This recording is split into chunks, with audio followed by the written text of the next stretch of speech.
ಮಧು ಬಿಡ್ರಿ ನಾವು ಬಂದು ಮಾತಾಡ್ತೀವಿ ಅಂತ ಹೇಳಿದ್ದಾರೆ. ಅವ್ರ ಮಾತಿಗೆ ಗೌರವ ಕೊಟ್ಟು ಈಗ ಅವ್ರನ್ನ ಭೇಟಿ ಮಾಡೋದಕ್ಕೋಸ್ಕರ ನಾವು ಕಾಯ್ತಾ ಇದ್ದೀವಿ. ನಾವು ನಮ್ಮ ಡಿಮ್ಯಾಂಡ್ ಇಷ್ಟೇ, ಅವರ ಮುನಿಯಪ್ಪನವರ ಕುಟುಂಬ ಹೊರತುಪಡಿಸಿ ನೀವು ಯಾರಿಗಾದ್ರೂ ಟಿಕೆಟ್ ಕೊಡಿ, ನಾವು ಪಕ್ಷದ ಅಭ್ಯರ್ಥಿಯನ್ನ ಗೆಲ್ಸ್ಕೊಂಡ್ ಬರ್ತೀವಿ.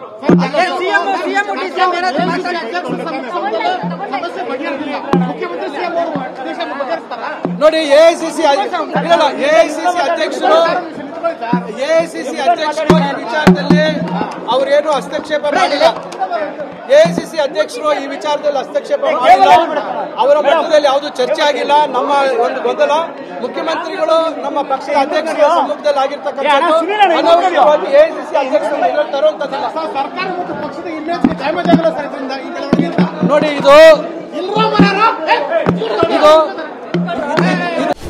ಮೆಲ್ವಿನ್ ಲಿವಿಸ್ ಹಂದಿ ಸಾಕಾಣಿಕೆ ಮಾಡಿ ವರ್ಷಕ್ಕೆ 1 ಕೋಟಿ ಗಳಿಸ್ತಿದ್ದಾರೆ. ನೀವು ಕೂಡ ಅವರಿಂದ ಕಲಿಬೇಕಾ? ಅವ್ರ ಜೊತೆ ವಿಡಿಯೋ ಕಾಲ್ನಲ್ಲಿ ಮಾತಾಡಬೇಕಾ? ಈಗಲೇ ಫ್ರೀಡಮ್ ಆಪ್ ಡೌನ್ಲೋಡ್ ಮಾಡಿ.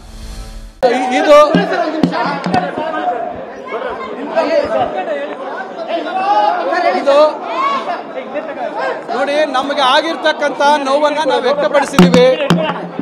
ಪಕ್ಷದ ಬಗ್ಗೆ ಅಪಾರವಾದಂತ ಗೌರವ ಇದೆ. ಪಕ್ಷದ ಒಂದು ಇದನ್ನ ಹಾಳು ಮಾಡ್ತಕ್ಕಂಥ ಉದ್ದೇಶ ನಮ್ಗೆ ಯಾರಿಗೂ ಇಲ್ಲ. ಪಕ್ಷಕ್ಕೆ ಭವಿಷ್ಯತ್ತಿನಲ್ಲಿ ಒಳ್ಳೇದಾಗಬೇಕು ಅಂತಕ್ಕಂಥ ದೃಷ್ಟಿಯಲ್ಲಿ ಈ ರೀತಿ ನಮಗೆ ನೋವಾಗಿ ಈ ರೀತಿ ನಾವು ತೀರ್ಮಾನ ಮಾಡಿದ್ವಿ. ಮುಖ್ಯಮಂತ್ರಿಗಳು ಮತ್ತು ಉಪಮುಖ್ಯಮಂತ್ರಿಗಳು, ಪಕ್ಷದ ಅಧ್ಯಕ್ಷರು ಸೂಚನೆ ಕೊಟ್ಟಿದ್ದಾರೆ. ಅವರ ಮಾತಿಗೆ ಗೌರವ ಕೊಟ್ಟು ಈಗ ಅವರ ಮಾತಿಗೆ ಅವರು ಭೇಟಿ ಮಾಡೋದಕ್ಕೋಸ್ಕರ ನಾವು ಕಾಯ್ತಾ ಇದ್ದೀವಿ. Okay, thank you.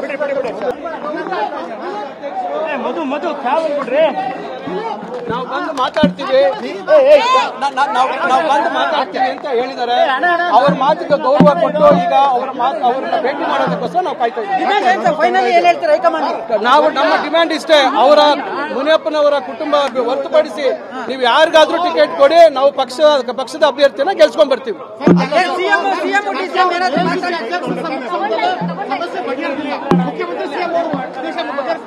ನೋಡಿ, ಎಐಸಿಸಿ ಅಧ್ಯಕ್ಷರು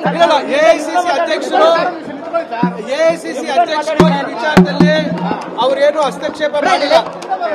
ಎಐಸಿಸಿ ಅಧ್ಯಕ್ಷರು ಈ ವಿಚಾರದಲ್ಲಿ ಹಸ್ತಕ್ಷೇಪ ಮಾಡಿಲ್ಲ.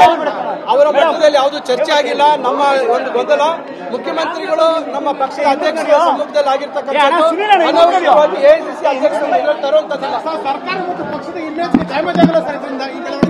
ನೋಡಿ, ಇದು